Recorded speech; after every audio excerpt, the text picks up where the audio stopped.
Hey guys, I am live now. I'm gonna actually find the video because it stopped. Hopefully, I don't have to. Okay, we're all ready. So we're gonna be watching, and it's actually free on Freezy, Free's, um, or yeah, Freevee.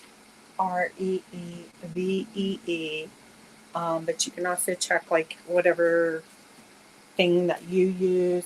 It's a BBC type production, so it's probably available in whatever system you use. I use a Fire Stick to for a Roku. I can't remember what's on this. I have Fire Stick and Roku on all of the things for my Dark TV and Netflix and all that. So that's what gave me the freezy. So it is She Wolves, England's Early Queens, and this is season 1, episode 1, Matilda and Elenore. I think I'm related to Matilda, but I don't remember Elenore. So we may have some friends pop in. Not sure I can see if they do though. Okay, wait, I could see it, and then I could. What the heck? What did I do? Oh, look at it. Okay, there it is. Oh, no. Okay, what the heck is going on? Okay, guys, this, I can't see. Okay. It's like I can see for a second and then it goes off. It's frustrating me because somebody's supposed to come in, probably, and I'm not gonna be able to see her. Oh, so frustrating. Okay, I'm not sure what's gonna happen with this now. Maybe I'll pop up when she comes in, if she comes in. Okay, let me see. Okay, I'm just gonna say it. I can't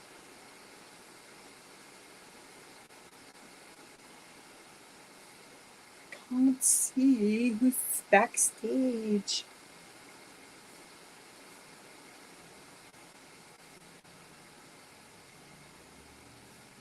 Okay, so you guys look up and get ready. We're gonna start in a couple of minutes here. Probably try at least 4 by 6:25.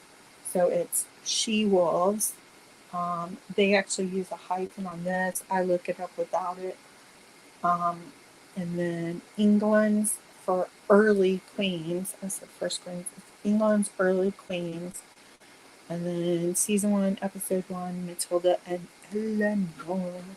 Okay, so now, okay, that's so annoying.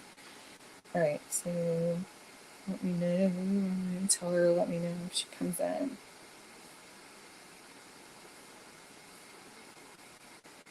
Okay.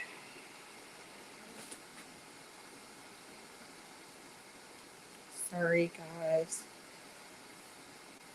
For the replay people, there's nobody live to apologize there. For replay people, you've got more time to look up and get set and get ready, get your water and get your, I'm using a treadmill from Amazon.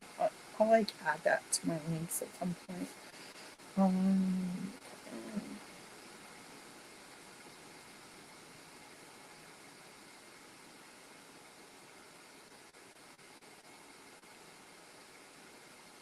so okay, so here we go. Do that. All right, so that on. I'm gonna actually put go over here.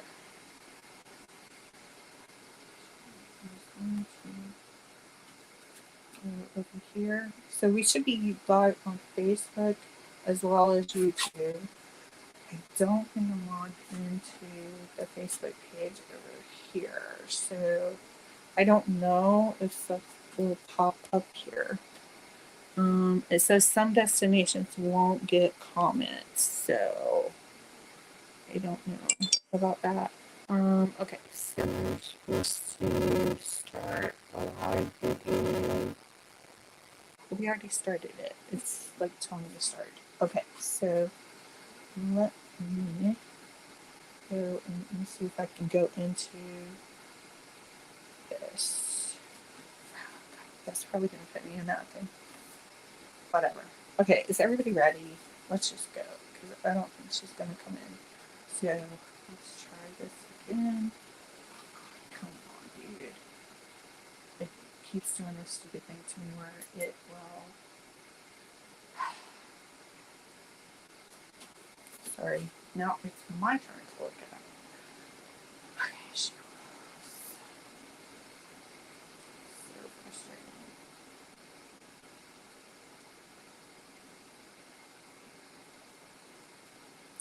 But, I mean, it doesn't take a long time to look it up. You see, I'm just typing in, or texting in, and there we go. She was, pull that up. Alright. Now, the problem is that it wants to try to, okay, here we go. So, seasons and purposes. There we go. Okay, so now we're ready. And I think we're watching it on Pluto. It's another site.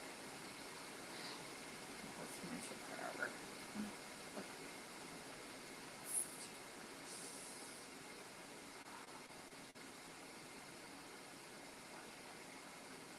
It's trying to make me watch another app.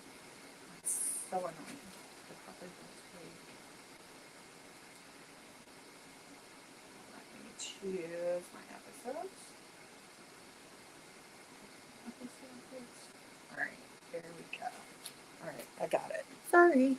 Hopefully everybody else is going, and I'm actually 3 minutes ahead of what I said I was going to do. Okay, so we are starting it now, and that means I gotta start this now.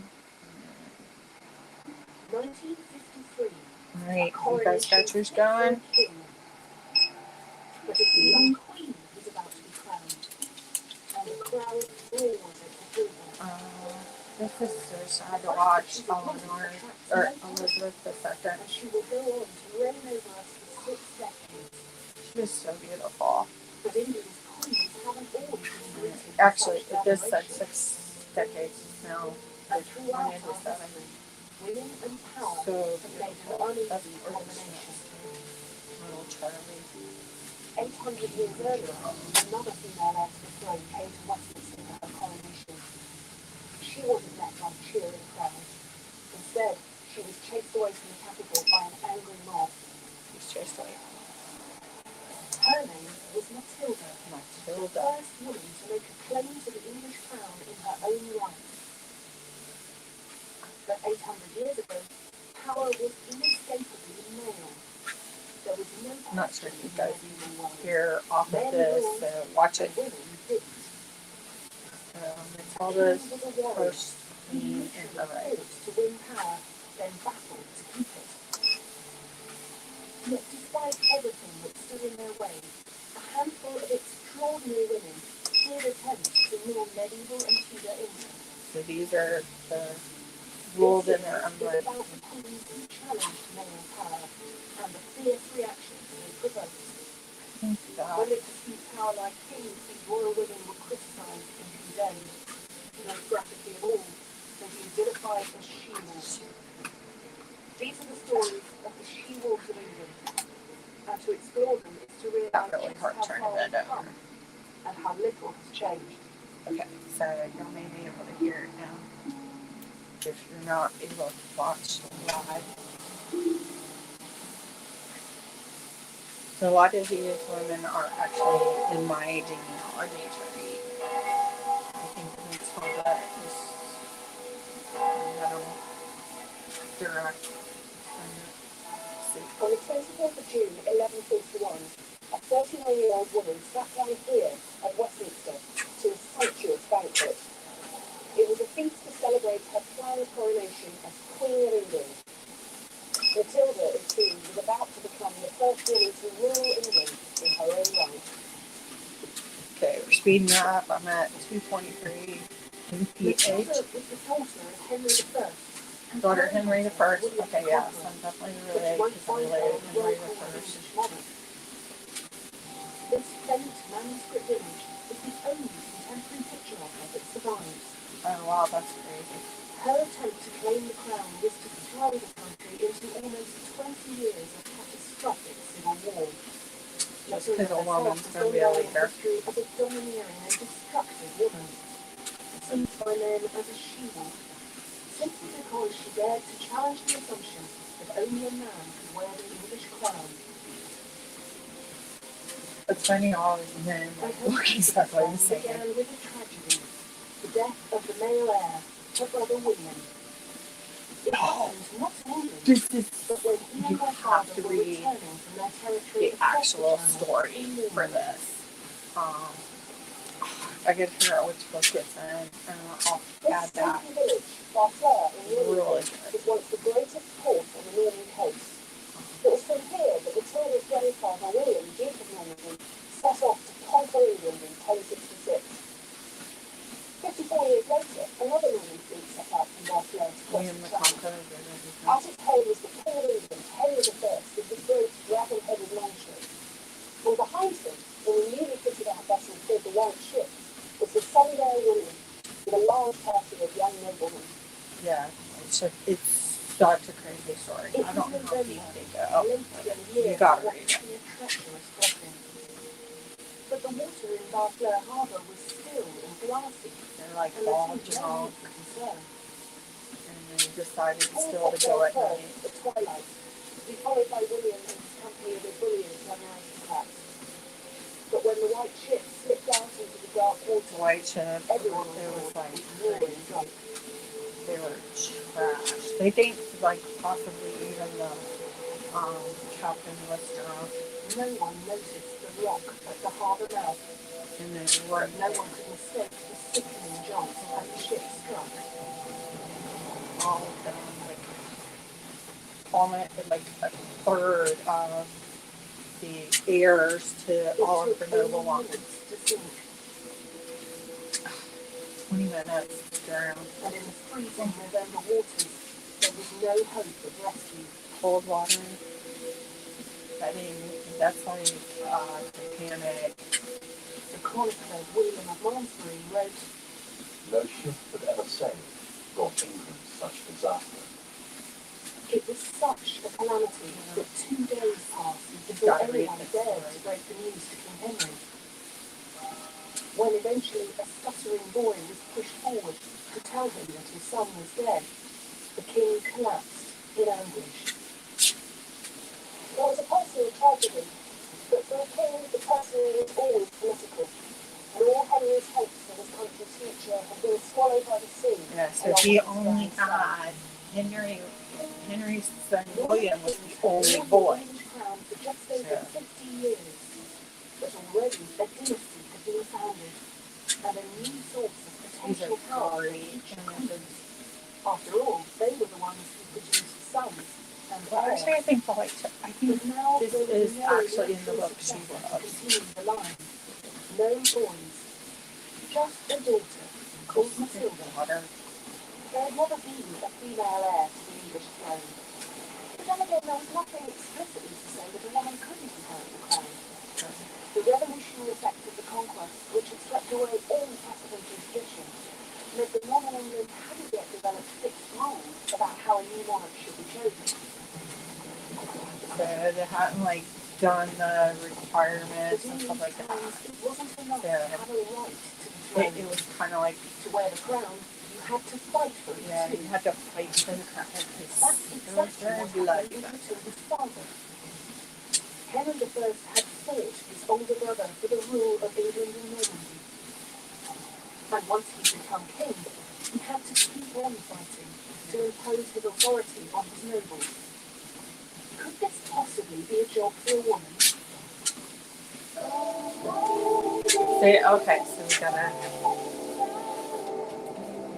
turn this down when commercials come on. So, stop talking for a second. So, the White Ship definitely, I think it is the book that I think this is like a companion to is called She Wolves. and the story of the white ship. It's tragic, but also stupid men. So I think it's like I think they said like a third of the main noble houses in England, all of their heirs, like the first heir, were on that boat with him because they were all like that same age group, kind of being that next generation, the next generation that was going to take over England, and they all drowned. I think there was only like one or two people that survived, and they were like not the nobles. Okay, we're back. Physical representation of the crown's authority that comes from every And now royal we've got the decree. seal.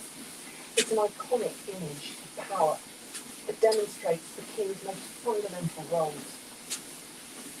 Here, on one side, he sits with an orb and sceptre in his hands to give justice to his people. On the other, he rides a war horse with his sword unsheathed to defend his kingdom.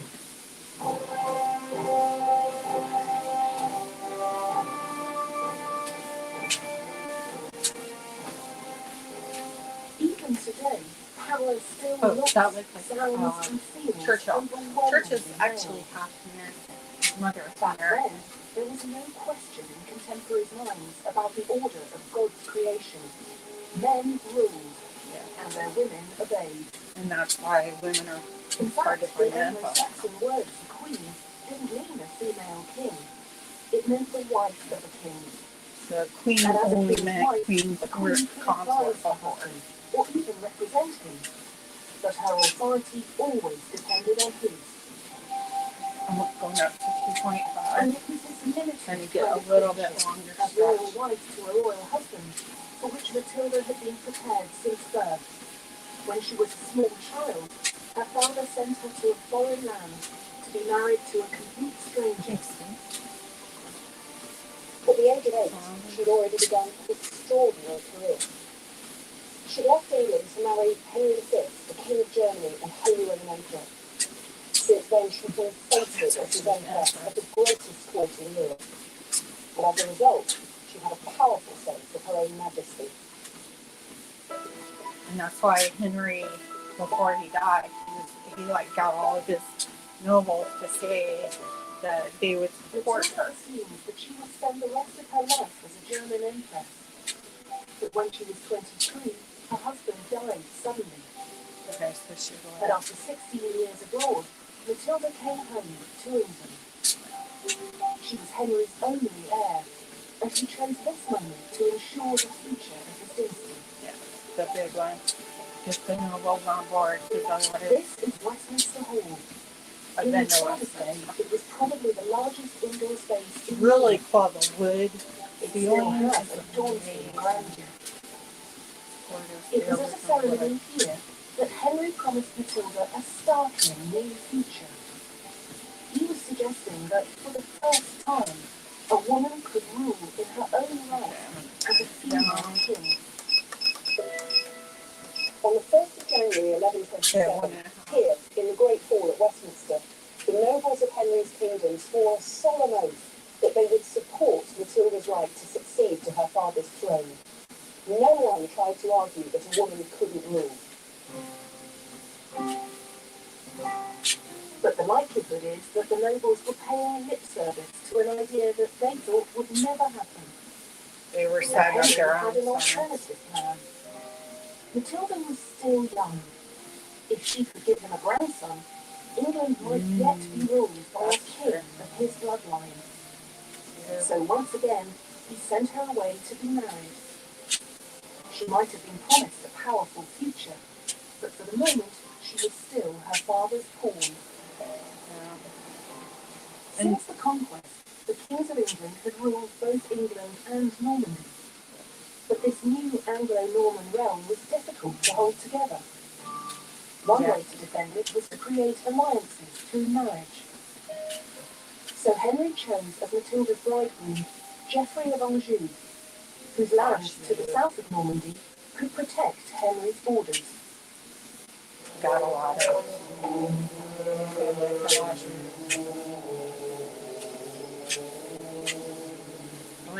go in. In June 1128, Henry came here to his Norman capital, Rouen, to knight his prospective son-in-law. That's where the effigy of Henry Rolla, was delighted Robert the with the First. match, but Matilda wasn't so pleased. The good news? Geoffrey was so handsome and athletic that he was nicknamed Geoffrey the Fair. But the bad, he was only 15. That's kind of rough. Matilda clearly wasn't dazzled by Geoffrey's good looks. He was 11 years younger than her, and her junior by far in status and experience. She'd just lost a husband who'd been a father figure as well as an emperor, and now she was offered an arrogant teenager as his replacement. She tried to resist the match, but in the end she had no choice. She did her unpleasant duty and married him. Speed up again. Mary's Joffrey of Anjou. Okay, But I'm up Matilda to didn't give 2.2. in easily. She never called herself Countess of Anjou. Instead, she always insisted on the great and magnificence of her own title as Empress and daughter of the King of the English.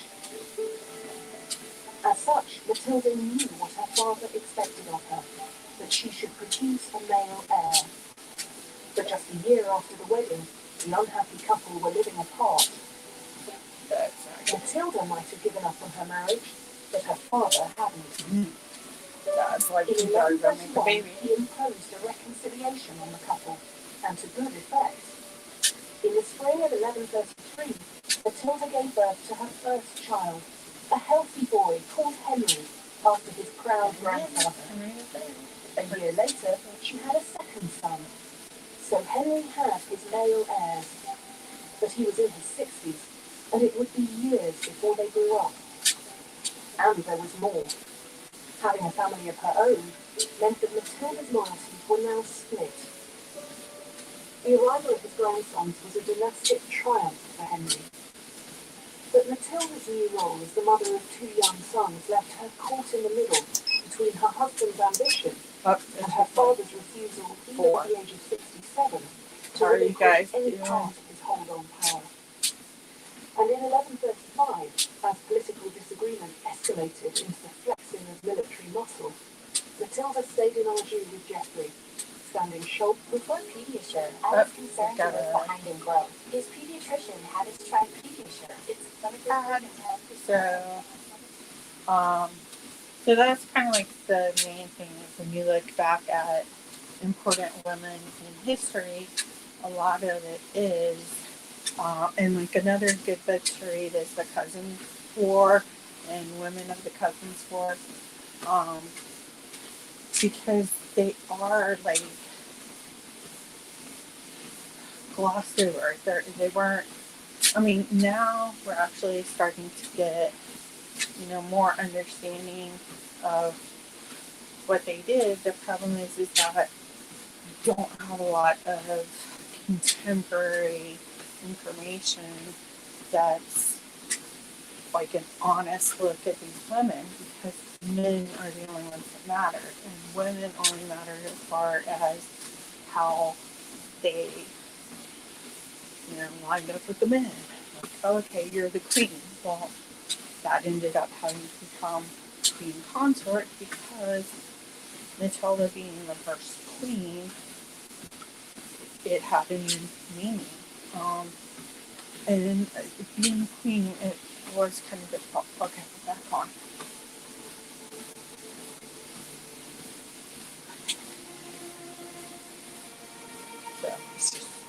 But just as Matilda was fighting for power for her husband, she was suddenly offered power in her own right. Her father, Henry, was taken ill on a hunting trip in November 1135. Is it 4, maybe? Knowing that his grandsons were not yet old enough to succeed him, as Henry lay dying, he insisted that the nobles abide by the agreement they'd made 8 years earlier to allow Matilda to rule. And as soon as the news of her father's death reached her, Matilda made her first move in becoming queen. She wrote an oath to seize control of Argentan an important fortress that was crucial to the rule of Normandy. Yeah, the big thing is, even though you may be But the then heir, she went no further. you need to be somewhere where you can be power, base to work from, because like there's other It's impossible times to know when what's going through Matilda's one mind, person's but the heir, here and well, there. somebody else The got Chronicler to William of Malmesbury the says capital only that first. she failed to return to England for certain reasons, which Well, has affected almost 900 years is maddeningly opaque. to Maybe her pregnancy had tell made to her ill, return or maybe for she believed the nobles reasons. would simply rally to her cause. What we do know is that while Matilda hesitated, it was her cousin Stephen who seized the Yeah, moment. so there's Stephen trying to go for it, working him in. Stephen was a powerful man and an effective soldier. Went up to 2.7. He rode to Winchester, where his I know. brother was Come down. bishop, and had himself crowned king. So his brother found For him up. Matilda, this was a shocking betrayal. Stephen had been among the nobles who had sworn allegiance to her when her father was alive. Yeah. Matilda believed absolutely in her right to the throne. But her big mistake was to assume that others did too. Especially men. Male might, it seemed, still overcame female right. According to a chronicle known as the Gesta Stephani, the deeds of Stephen, There was no one else at hand who could take the king's place and put an end to the great dangers threatening the kingdom. this is hardly an impartial account. Put in him It was himself. written by a monk with close ties to right. Stephen's court, and Stephen is the hero of the story. Yeah. Unfortunately, no one was writing Matilda's story. And that's the thing. Why is no Stephen's one masterstroke was breaking his the speedily arranged coronation. Once God had made him king, no man, let alone a woman, could undo it. Stephen's kingship had taken effect from the moment he was anointed with holy oil. But in that instant also lay the seeds of civil war. That's where Two Charles different really forms of royal didn't. legitimacy The now king stood in opposition and to one another. Charles, they'll be doing a Matilda was coronation, the only and legitimate that'll be child like of the the previous king, official time. and the nobles had sworn allegiance to her as his heir. But Stephen had just been anointed and crowned as Henry's successor.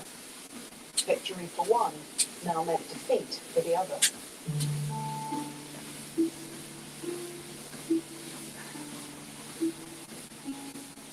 Stephen might have God on his side, but he needed people too. He couldn't rule without the support of the powerful nobles. It I was a guess balancing pretty much act. everything. They would help the king keep order in the kingdom and defend it from attack if he offered leadership and security. And this Kind is of what lay Stephen back appeared into to the do. lock more. So one by That's one kind they of rallied to his like cause. leaning forward. I feel His a lot triumph more seemed like that. complete when he won the The support leaning of back Robert is of kind of Gloucester, one of the feels most like it's powerful noblemen in stretching the it out. country. Hundreds of miles away in France, Matilda's cause seemed I've been there. lost. Oh, it's really familiar. Her third son had been born safely at Argenton, but now she and her boys were embattled there, with little prospect of reclaiming her inheritance. But it was Normandy that came to her rescue. Normandy to the rescue. To make his throne secure, Stephen needed to control the Anglo-Norman realm on both sides of the Channel. But while he established his rule in England, it took him more than a year to cross the Channel to France. By then, Normandy had collapsed into anarchy, and so did Stephen's army, as his soldiers began to squabble among themselves.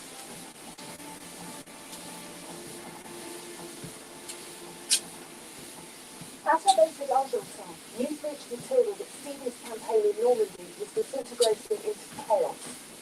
Most significantly of all, the uneasy alliance between Stephen and Robert of Gloucester began to fall apart.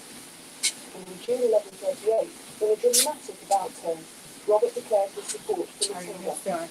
At a stroke, her position was transformed. Matilda now had a route to England and the throne. Robert's lands in Normandy gave her a safe corridor to the coast. Stephen was still the anointed king, but for the first time, Dover. cracks were beginning to appear in his regime. She's gone from How Hollié. far would Matilda go to fight for the crown that she believed was hers? I'll read it. It was becoming clear that Matilda herself would have to stand at the centre of the campaign to secure her inheritance. Her uniquely royal blood, despite the female body in which it was housed, represented the only hope of challenging the sanctity of Stephen's coronation. And so, in 1139, Matilda set foot on English soil for the first time in 8 years. She came here, to Arundel Castle. News quickly reached Stephen of Matilda's arrival, and he lost no time in marching an army to Arundel's gates. For once, Matilda's sex worked to her benefit, not her disadvantage. She was the daughter of a king, the widow of an emperor, and Stephen's own cousin. Attempting to wage war on a woman of such exalted status would be a profoundly risky business. So Stephen was reluctantly persuaded to allow Matilda to leave Arundel. This played straight into Matilda's hands. She immediately went to Bristol, where Robert of Gloucester waited in his fortress. While Matilda's forces were still smaller than Stephen's, support for her was growing. Men who had wavered in their loyalty to Stephen now had the royal figurehead they needed. And while Matilda's forces had no chance of overwhelming Stephen's army head-on, they did find a way to wear him down with feints and lightning strikes, a kind of guerrilla warfare. Okay. With Amazon photos, I never get unlimited. So very cool that this isn't just Stephen taking Matilda's spot. This has happened several times. There's also been king heirs that were on campaigns, but like Hollié or these. What's it called now? I can't believe I can't remember the word right now. That's me. Crusade. So there's been times when, like one, I can't remember his name right now. He was on crusade, and because he had to go up through Europe to get to England, France. Yeah, I think the French king had aligned with his, I think it was his brother.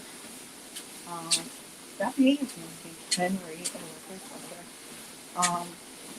But so they actually held the true heir while the other one got to the capital and was anointed and made king. So just because you're heir don't mean you're gonna win. So maybe they need to rethink the whole Charles thing. Sorry, a lot of people over it. They've been married for 17 years, but it's a slap in the face to Diana. And it's just ridiculous. Okay, we're back. Fire. For the next 2 years, civil war raged in England, and it took an immense toll on the country. 2 years. Crazy. The countryside was plundered and reduced to blackened earth by hostile troops.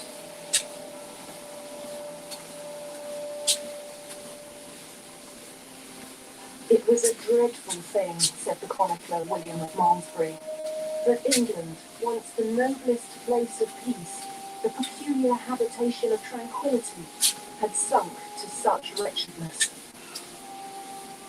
How you guys doing when you're walking? You using a treadmill, or you actually out But out of that walking in wretchedness the real world? would come the moment of Matilda's greatest triumph.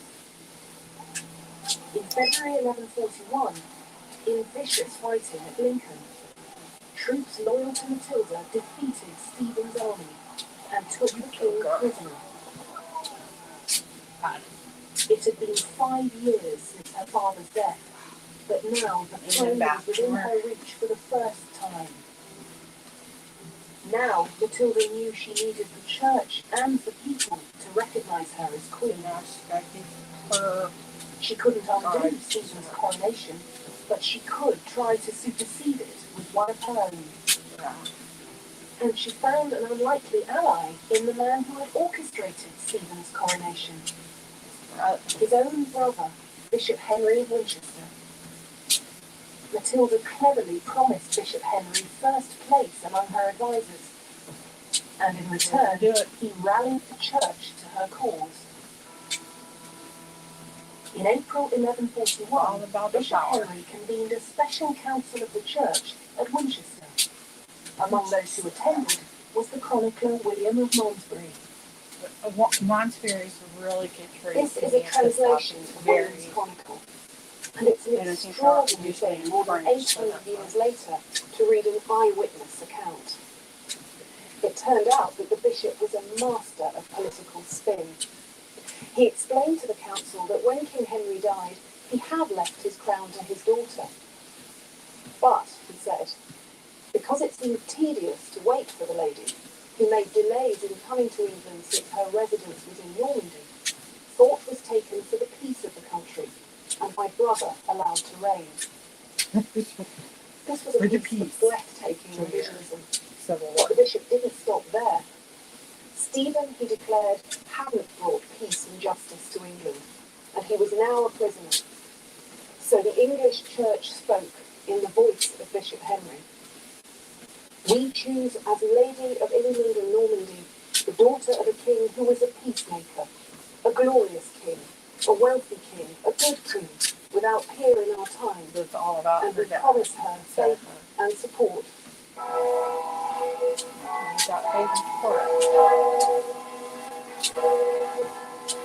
This was a victory that Matilda had fought for 6 long years to achieve.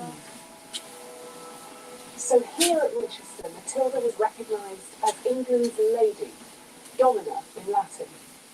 What that meant was that she would have dominion, power or lordship of the kind that her father had enjoyed. And once she was anointed and crowned, she would become a new kind of queen, one who would rule in her own right. Right, so the lady is until she actually officially becomes. Matilda began to prepare for her coronation. She was on the brink of becoming England's first female king. But as she began to act like England's new ruler, it became clear that she still had a battle to fight.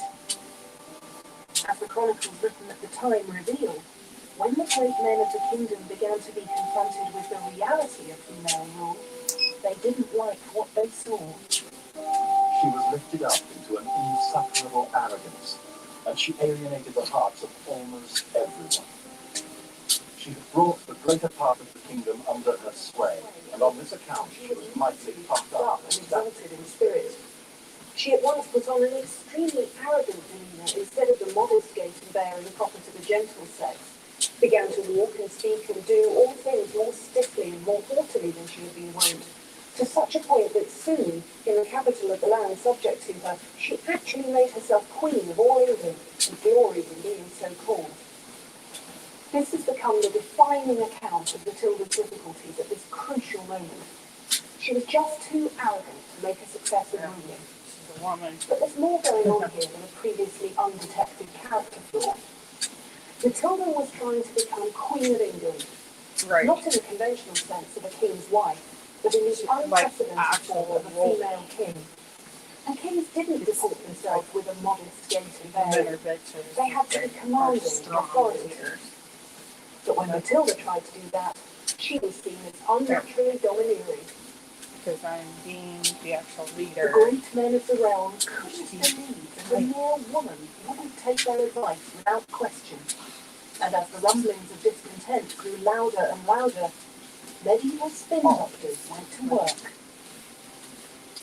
True to form, the hostile chronicler of the Gesta Stephani, the deeds of Stephen, reported that she had demanded money from the citizens of London, and when they resisted, She, with a grim look, her forehead wrinkled into a frown, every trace of a woman's gentleness removed, from her face blazed into unbearable fury.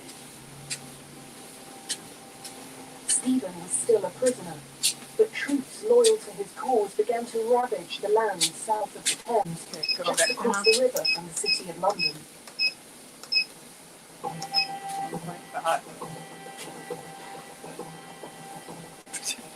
It's so crazy. Undeterred, Matilda pressed on with her coronation plans. She was so close to her moment of triumph, but at the last moment, everything began to unravel.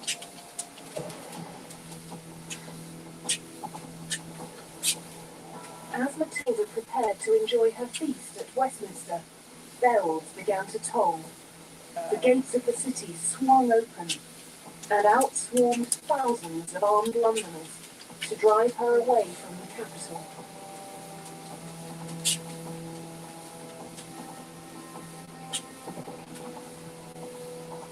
All Matilda's hopes of being crowned queen were trampled into the dirt, along with the feast she had left behind. Only the food. But things were about to get still worse. News reached Matilda that Bishop Henry had swapped sides once again and declared his support of his brother Stephen. Matilda pursued the bishop to Winchester, but was caught in an ambush. She was smuggled to safety, but her greatest supporter, Robert of Gloucester, was captured in battle. Without him, she knew she could never hope to win, so she bought his freedom. But the price was high. She had to release her most valuable prisoner by far, her rival, Stephen. Still, she fought on, and in September 1142, Matilda was besieged by Stephen's forces in the burned and blackened city of Oxford. For 3 months she held out, but just before Christmas, she decided to risk everything in one last effort to escape. Matilda's escape from Oxford is the most famous, the most daring, and certainly the bravest moment of her life. In the cold and dark, with a bodyguard of just 3 trusted soldiers, she left Oxford Castle by a small side gate. Wrapped in white cloaks as camouflage against the snow, they walked silently across the frozen river. An army surrounded the castle, but no one saw them pass. They trudged 7 miles through the drifting snow before they found horses to carry them to safety.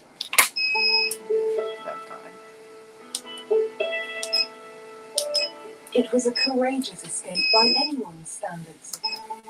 And even Modesta Stefani remarked on Matilda's extraordinary tenacity.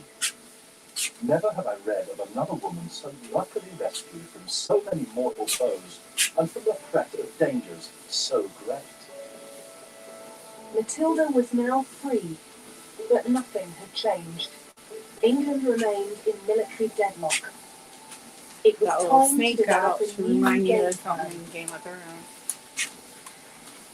As the destructive stalemate continued, Matilda came to the realization that as a woman, she would never fit her most powerful subject's idea of what a king should be. But she was the mother of a son, Henry, and he was an entirely different prospect.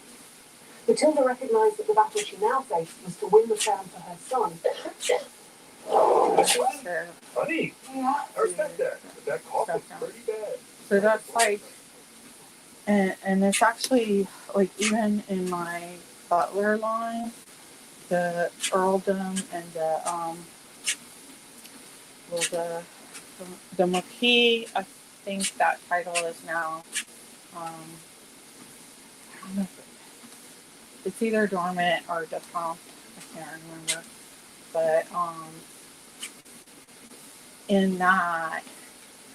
It can't go to the female line, but what's supposed to happen is the side line that takes over, like my first cousin, so my grandfather times 18, or no, 19,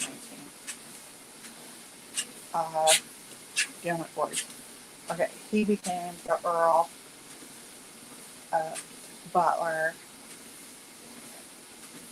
because he had Henry make him that, but he was like a subline of the main trunk, which I'm also related on the main trunk of Butlers, but so like it was supposed to be main line, but then it jumped over through women. Oh shoot.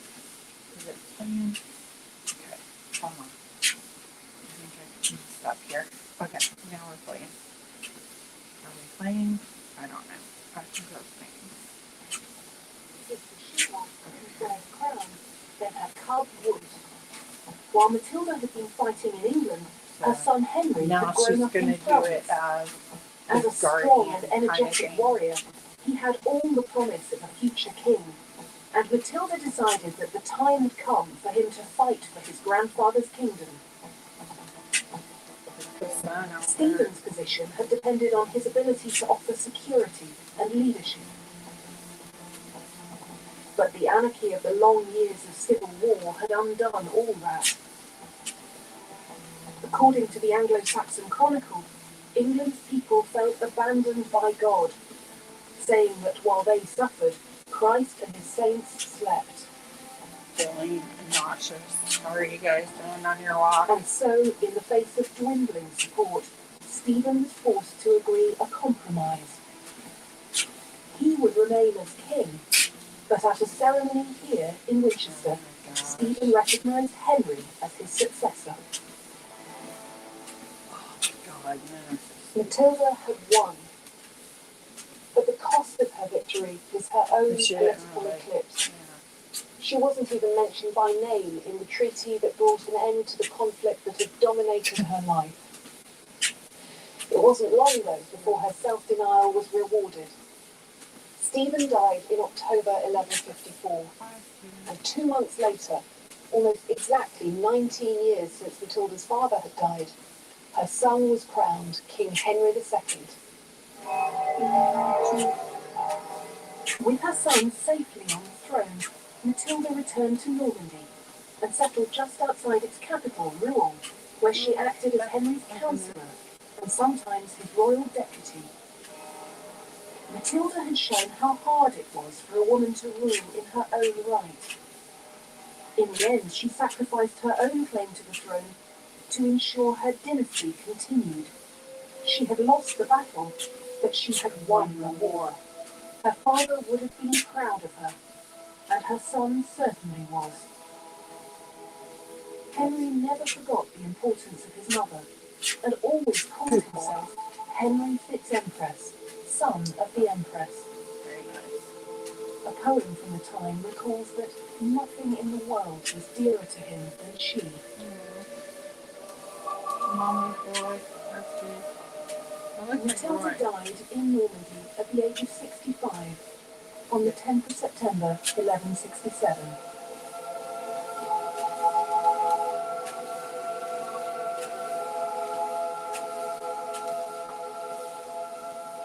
In the end, it was Matilda's tough political pragmatism that made her son king. These Latin verses were later inscribed on her tomb. Ortu magna, viro maior, sed maxima partu, hic jacet, Henrici filia, sponsor, parens. Great by birth, greater by marriage, but greatest in her offspring. Here lies the daughter, wife, and mother of Henry. Her son's triumph was the vindication of everything she'd done, but the price to be paid for that victory was her disappearance between the lines of her own epitaph. Crazy.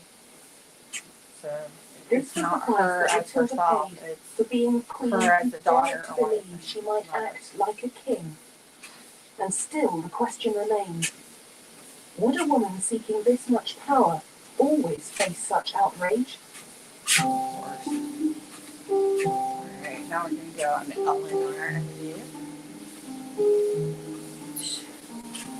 Her daughter-in-law How would you guys attempt doing to on find your out walk? with just as much determination as Matilda herself. But as the centuries have gone by, Elenore of Aquitaine's fame has endured less as a she-wolf than as a queen of the romantic world of chivalry and courtly love. In fact, we know very little for certain about Ellen's looks or her emotional life. The only contemporary image of her that survives is this effigy from her tomb at Fontevraud Abbey, and it's hard to get a sense of the One creature I would select is perhaps Bush's Harvey. not a typical prop for a medieval woman. But then Elenore wasn't typical in anything she did. She spent 80 years at the centre of European politics, not as a passive consort, but as a dynamic force in her own right. Above all, she was a woman who believed in her own agency, her ability to determine her own fate.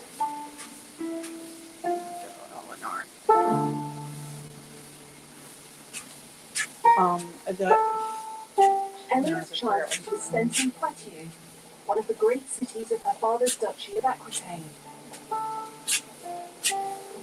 In her day, it had a reputation as a place of poetry, romance, and wit.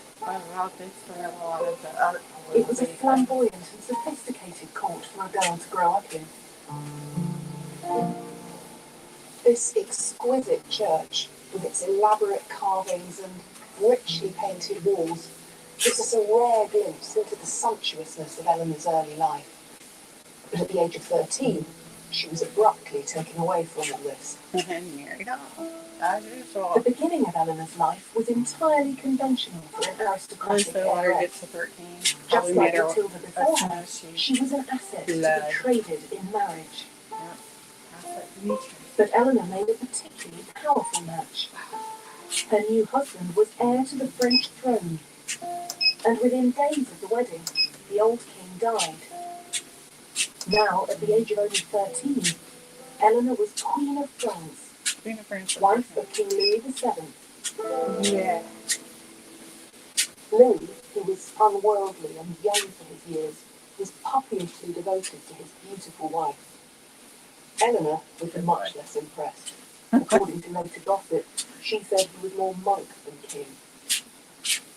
Eleanor's role as consort was to give Louis an heir, and it may be evidence of her distaste for the job that it was 8 years before she gave birth for the first time. The baby was strong, healthy, and perfect in every way, except for the fact that she was a girl. Yep. But Eleanor was still only 21. So she's And got from 2 their years. court in Paris, there was another project consuming the royal couple. Louis and Eleanor had decided to go on crusade. Yep. Very good. Crusade. Here at Saint-Denis in June 1147, Eleanor knelt to receive the Pope's blessing during the Crusade's elaborate send-off. The duel was Going back fated up on a to suffocating 25. hot day, Stretch it out. but she didn't show any such vulnerability in the face of the very real dangers of the crusade itself. Trying to keep my head Eleanor and aligned. Louis were joining the great battle between the Christian West and Muslim East to win control of Jerusalem and the Holy Land.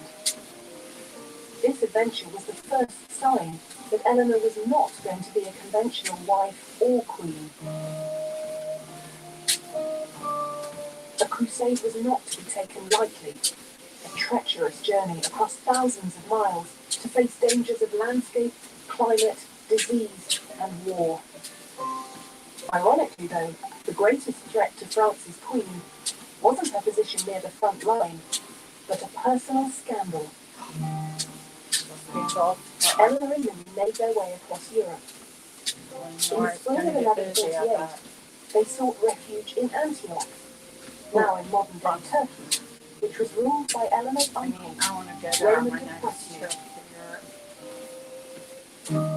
According to one chronicler, Raymond was the handsomest of the princes of the earth, and Eleanor delighted in his company. Soon the intimacy between them began to spark scandalous gossip that raced across Europe. This was a dangerous moment for Eleanor. She was suspected of having an incestuous affair with her uncle. Bad enough, you might think. For a queen, however, adultery was also treason. Yep. That's still it. But Eleanor seemed completely undaunted by this innuendo and speculation. When Louis decided to leave Antioch, Elenore astonishingly refused to go with him, You go, girl. and when he tried to insist, she showed just how far she was prepared to go to escape him. Elenore decided to use church law to claim that her marriage was invalid. In theory, the church banned marriages where a couple shared an ancestor within the previous 7 generations, That was used as a Elenore lot. and Louis did. But this was a law that the powerful could always get permission to ignore. According to the chronicler John of Salisbury, When the king made haste to tear her away, she mentioned their kinship, saying it was not lawful for them to remain together as man and wife, since they were related by the 4th and 5th degree. the reality was that church law was used by powerful men to get rid of wives who were no longer politically convenient. Exactly. And it seemed that Elenore didn't see why she should. Use that law in her life. And that's basically, the most famous of that is Henry VIII, which we all know. And he was not able to get the approval because his wife, Catherine's, I think his cousin, King of Spain, very, very rich, very, very important to the Catholic Church, was like, yeah, no, but you gonna say no to that. And so, they do believe that, like, she used saying that the marriage wasn't consummated as her reason why they weren't actually like a brother and sister-in-law. But and then there's others like the poll information. Margaret Poll was like kind of like the guardian or whatever when they were first brought together, and like they stayed at her estate. So okay, back. But Elenore found that the king's power was greater than hers. Louis wasn't prepared to let his queen go, and she was forced to leave Antioch with him.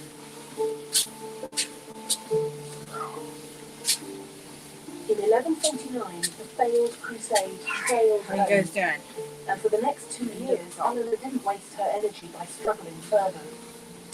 She remained dutifully in Paris, and in 1150, she gave birth to another daughter. 2 daughters.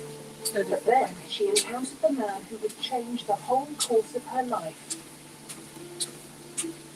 This man was Matilda's son, Henry, future King of England, and in 1151, peace talks brought him to Paris.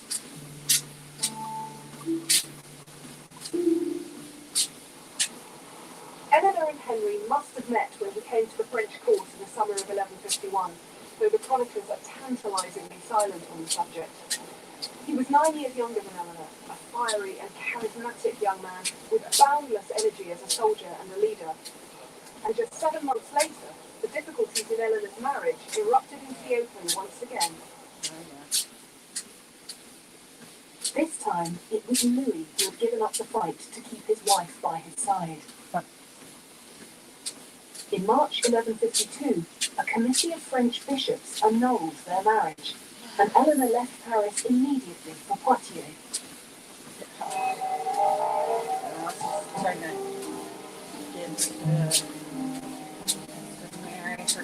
Just 8 weeks and 2 days after her divorce, she married Henry. In doing so, she changed the balance of power in Europe. There's a lot of her story actually. Elenore had inherited the vast Duchy of Aquitaine from her father. And by adding this to Henry's lands in England, Normandy and Anjou, she helped him build an empire that stretched from the Pyrenees to the Scottish borders. But it's funny Elenore because had already it's shown like that she would determine her own future. King But of now, France with kind of her acting second like, royal marriage, she found she wasn't I the strongest discarded female her influence because in she her could only husband's life. produce girls. That wrong went to her new mother-in-law, Matilda. And now Matilda, which we just listened to, her We don't know mother-in-law. anything about the relationship between these two formidable women. But what we do know is that while Elenore did her duty as Henry's queen, producing 8 children in 15 years, it was Matilda who was the elder stateswoman in his government. That was to change in 1167, when Matilda died less than a year after the birth of her last royal grandchild. Now, at the age of 43, Eleanor's political career was about to begin in earnest. Man, these guys are living pretty long for that age, 44. The task of governing Henry's huge and Just unwieldy had a empire kid, was a challenging one, which kept him constantly on the move. Well, you always had to keep your... Aquitaine, at its most southern edge, was culturally and politically alien to Henry, but it was Eleanor's homeland. And in 1168, Elenore went to govern the duchy in her husband's name. For Henry, this was a matter of political strategy, but for Elenore, an opportunity and a welcome homecoming. Hidden inside what are now the law courts in Eleanor's city of Poitiers is all that remains of her vast palace.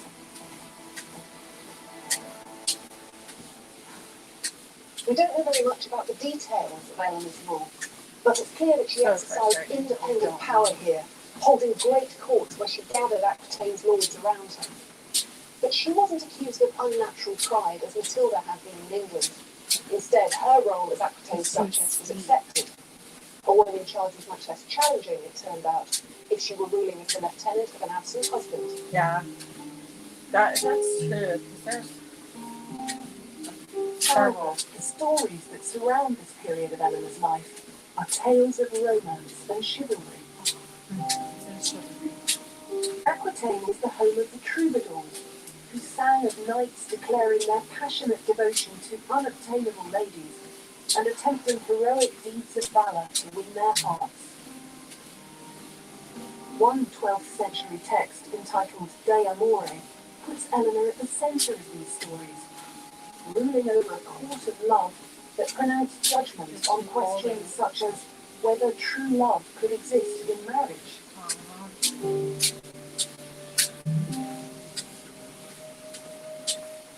There's no evidence that the court of love ever really existed, but it's interesting that the idea has persisted so powerfully. How much easier to think of Elenore as the queen of romance, concerned with emotions, not politics. But what Elenore did next, I think, demonstrated in the most dramatic way just how important power was to her. Yep. Get it. This magnificent castle at Spinal, on the banks of the Loire, was one of the most important centres of Henry's rule. It was also the setting for what was to be Eleanor's most assertive bid for power. That's the other thing about trying to talk with this. It's like, it's Eleanor never had a claim to be a monarch in her own right, but her children did. And as a mother, she was prepared to fight tooth and claw for her son's rights. There we go, It was a fight that would dominate the rest of her life. Male heirs were a medieval king's greatest asset, the insurance that his dynasty would prevail. But grown-up sons weren't always prepared to wait patiently while their father still reigned. When Eleanor's 3 eldest boys reached their teens, they were champing at the bit for a share in ruling their father's empire. This is crazy. And although Henry promised them a role to play, he couldn't bring himself to delegate real power. In 1173, their oldest son had had enough of his father's empty promises. Under cover of night, he rode away from Spinal to defect to Henry's great enemy and Eleanor's ex-husband, the King of France. Yeah, this whole situation. Eleanor's husband was devastated at their son's betrayal, but Henry was about to get a much bigger shock. When he sent for his wife and his younger sons, he discovered that Elenore and the boys had also left for Paris. It was clear that Elenore, too, was in open revolt against her husband and king. Yep. Why did Really Eleanor is turn terrible. on her husband? The story that's often told is that she was violently angry about Henry's affair with a beautiful young woman named Rosamond Clifford, known as Fair Rosamond, the Rose of the World. There's no way of knowing now what Eleanor thought or felt, so we'll never be sure exactly what was going through her mind when she rebelled against her husband. But once again in Eleanor's life, emotion gets used to fill a gap left by an absence of evidence. All kings have mistresses, and Eleanor was worldly wise enough to know that. But she had a formidable political brain, and it's much more likely that she, like her sons, was angry that the power Henry had given her in Aquitaine wasn't everything he promised.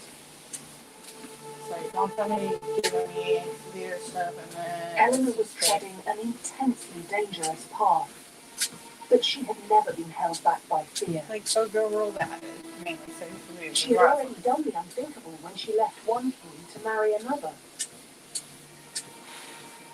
Now her second royal husband was standing in the way of her ambition, and she would leave him too. Sons rebelling against their father were a cause of outrage and sorrow, but the 12th century had seen it all before. A wife rebelling against her husband was a new and profoundly alarming phenomenon.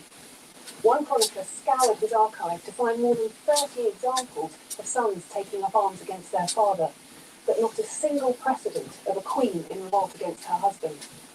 In a public letter, the Archbishop of Rouen told Eleanor that she threatened the very fabric of society. Man is the head of woman, he said. We know that unless you return to your husband, you will be the cause of a general ruin. Well, it's going on. Do what you're told. Go get in line. But Eleanor, as always, refused to be cowed. Exactly. She set about mustering support from the disaffected lords of Aquitaine, who were always ready to resist Henry's rule. Finally, she rode north to join her sons, but she never arrived. She was captured on the road by her husband's forces. According to one chronicle, they found her disguised as a man. And that was like With Eleanor a way captured, to the attack her boys were too, no because match for their her father. acting like a man. By the autumn of 1174, they is had actually no what choice Joan but of to Arc throw was themselves on his one mercy. of the things against Henry her. was generous in victory and offered his sons peace with honour. To Eleanor, he was not so magnanimous. Who's with the song? Screw the bitch. Eleanor was taken as a prisoner from France to England, and for the next 15 years she's almost lost in silence. We don't even know for certain where she was held. But for a woman who always believed in her own agency, captivity can only have been relentlessly difficult to endure. So we don't know. Hopefully she found Eleanor someone was blamed for their family's descent into civil war. But during the 15 long years she was kept under lock and key, they kept on fighting.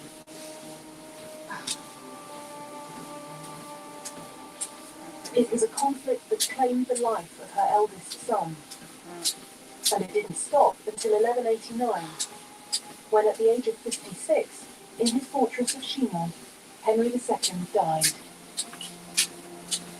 His body was taken to Fontevraud Abbey, well, not even a year. 10 miles westward along the Loire River. His heir was his second son, Richard, Eleanor's favourite child, who would one day Does be that known sound as the scary? Lionheart.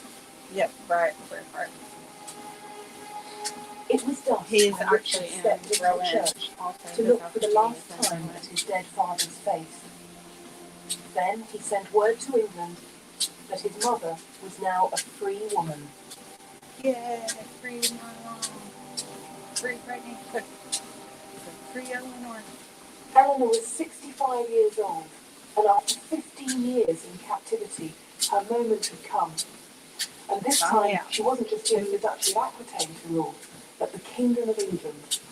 Richard sent word that his mother should have the power of doing whatever she wished in the kingdom. Okay, that'll work. Eleanor had to rule England because Richard was away on crusade. Crusade. Yep. And And that- unusually for Eleanor's wow. controversial career, her power didn't provoke critical comment. Yeah. It seemed that a queen mother ruling on behalf of her son, the king, was infinitely more acceptable than a queen ruling in her own right. It's kind of then it's expected that like she's acting that way To because she's establish following her son's her new regime, son or Elenore her travelled from husband's city to city and direction. castle to castle at the head of her queenly court. An unusual adjective for the chronicler Roger Palmer to choose, but one that emphasised the rare spectacle of a woman alone at the helm of English government. And she had to do the job for much longer than anyone had anticipated. On his way back from the Holy Land, Richard was captured and spent more than a year behind the walls of a German castle. It was Eleanor who kept the peace in England during his absence, and Eleanor who raised the ransom that eventually bought his freedom. When Richard died in 1199, struck by a stray arrow at a siege in France, it was Eleanor who secured the succession of her youngest son, John.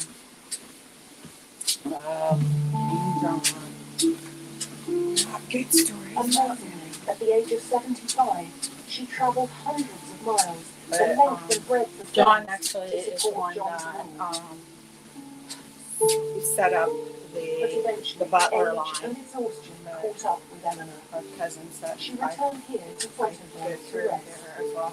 and from that point on, she retreated into silence.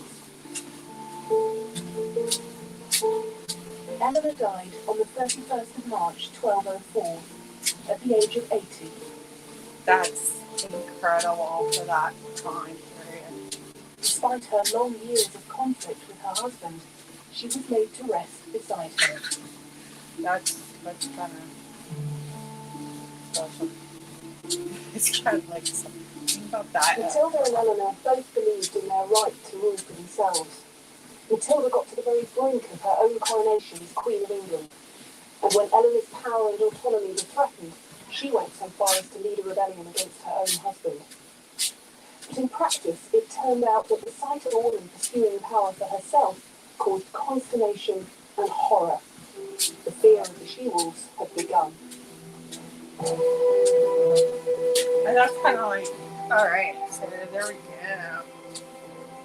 So hopefully you guys enjoyed that. We got a good walk in. Looks like about, oh yeah, we got an hour. Okay, so I'm going to go ahead and stop. How was that for you guys? That was killer. So, I mean, obviously, it's kind of weird because I'm not really. I hate talking over stuff because I know a lot of these stories, but I want you guys to learn about them too. So I feel kind of like, oh crap, I'm covering up some important information. And I'm talking over it, but we're supposed to talk as we do. Watch with me. So let me know in the comments if you want me to just comment like during the advertising breaks, or like maybe I don't know, maybe I can figure out, because I can't really text it while I'm trying to walk. So just give me any ideas that you might have to make it enjoyable and still educational.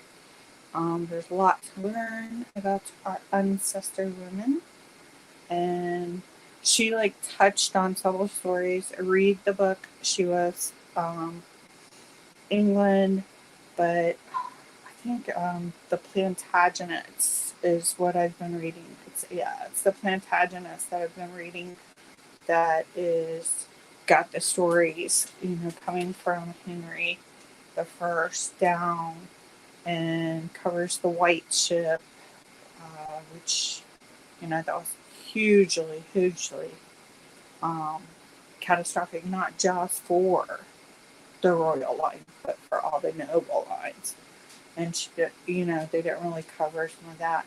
But even in that, we're not hearing and seeing there's wives in there of second sons and some third sons that are just daughters that are then trying to play to build their connection to that leadership role that's now been kind of defunct. So, a really good walk. I have been sitting down, going through some of the pile, which we'll talk more about this later. Sorry. So, there's one of the piles. I told you guys I'm going to be honest and show you the craziness. And we got piles over here and piles over there. So, we're going to be working on these piles. But I was working on some earlier, and geez, hold on, let me do it in front of me. No, it's black and white. Okay. So I was working on that, and just sitting tightens me up so bad. So nice to walk it out, loosen it up, trying to figure out what position to put my body in so it's not putting stress on my back, especially in that area where the fusion is. So hopefully your walk was good as well. I don't know what to do with this thing, guys. And I will see you tomorrow for episode 2. I think that's Isabel. Bye, guys. See you tomorrow.